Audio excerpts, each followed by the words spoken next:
We're here at Picacho State Park here in Arizona. It's about an hour or so just south of Phoenix. And right behind me is Picacho Peak. And we're going to be climbing that today. It is New Year's holiday weekend, only 2 days before we bring in 2024. And as you can see, there's a lot of people here already. It's about 10 o'clock a.m. We're just traveling through because we're going to spend New Year's in Tombstone, Arizona. So we figured that we would stop in here to climb Picacho Peak. It's a peak that we've been always wanting to do and that we always drive by, but to be honest with you, it's only like 4 miles round trip, maybe a little more, a little less. I heard like 3.9 or 4.4, who knows. I really don't know the actual elevation gain of the peak itself. We'll figure that out as we go. It is windy, as you can see, and what I was saying before was we're not going to drive, 2.5, almost 3 hours just to do a 4-mile hike, unless it was on the way of doing something else. And as I stated, we're on our way down to Tombstone, so this is going to be a great opportunity to bag this today. Again, there's a lot of people here. I expect there's going to be a lot of people on the chains, because there are chains apparently on the trail. We're on the very steep parts, similar to Angel's Landing. Probably not as dangerous or not as exposed, I'm imagining, but we'll see about that as well. So, beautiful day, and we're going to start working our way up the trail. Anywhere you go, you belong. Anywhere you say, anywhere. Up there.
right, so we're about just over 1.5 miles up the trail. And we came to the junction here of the Hunter Trail and the Sunset Trail. Sunset Trail comes up from the backside, which is actually longer, but some say a little bit easier because you don't have to deal with some of the cable stuff that we just went through.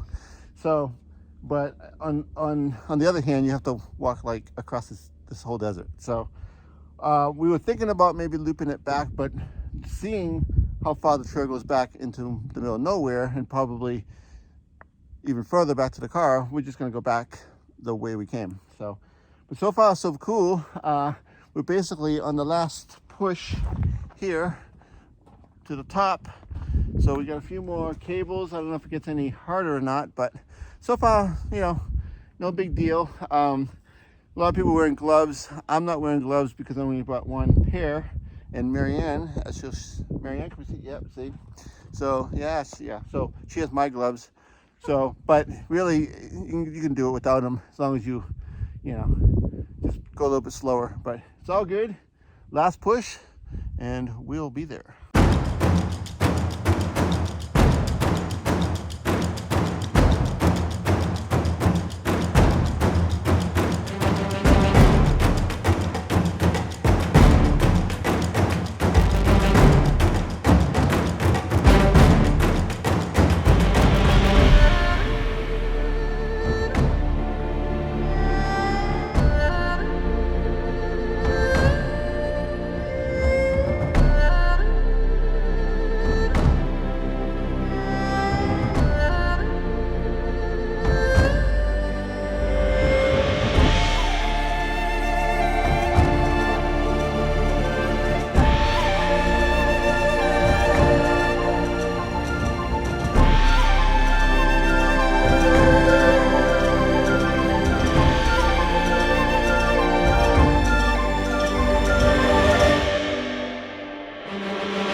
All right, so we made it here to the summit of Picacho Peak,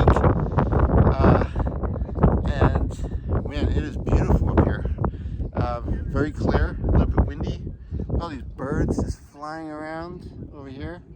don't know if you can see that.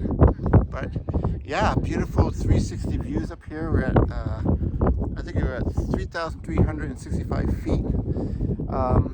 Don't know what the gain is yet. We'll get to that at the end of the hike. But lots of cables to go up, and So technical. yeah, pretty technical.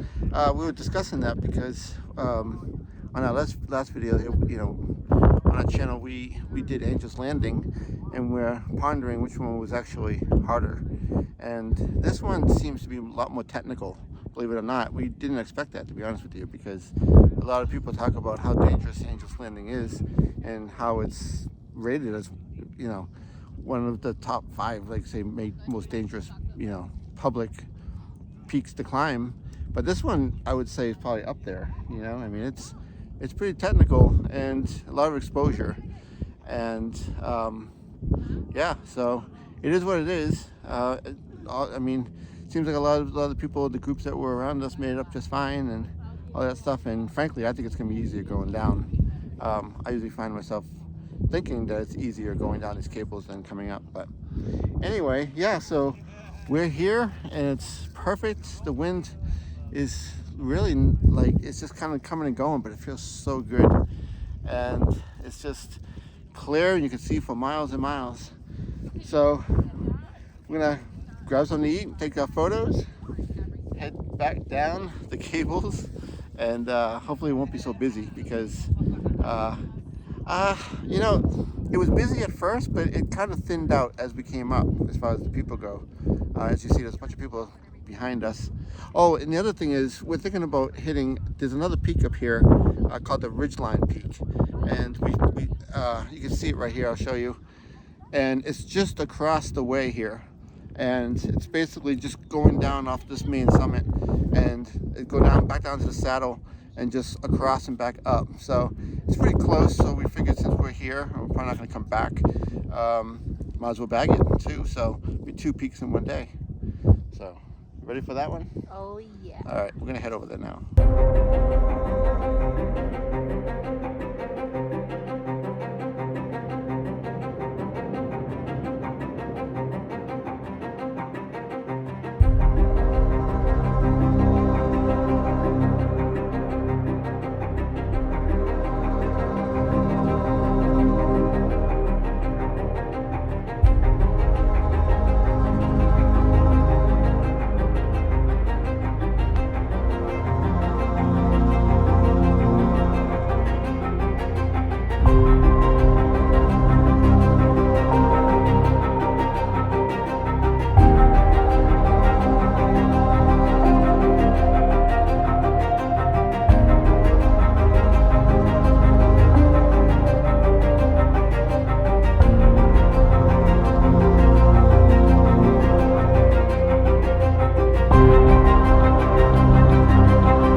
All right, we made it back down to the parking lot, and the stats was 4.5 miles and 2,100 gain, right on the money. It was like perfectly 2,100 gain. Really cool hike. Super happy as usual. I think that we're happy that we did it. Very exciting. You know, it's basically like a full body workout. That's what it ends up being, to be honest. I mean, you're using your arms, your fingers, your legs, your Full toes, body, yeah. like your ears maybe, who knows.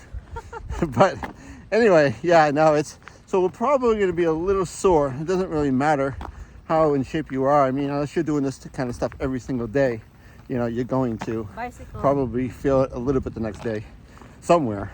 But anyhow, we're on our way out of the Picacho State Park and making our way to Tombstone, Arizona for New Year's.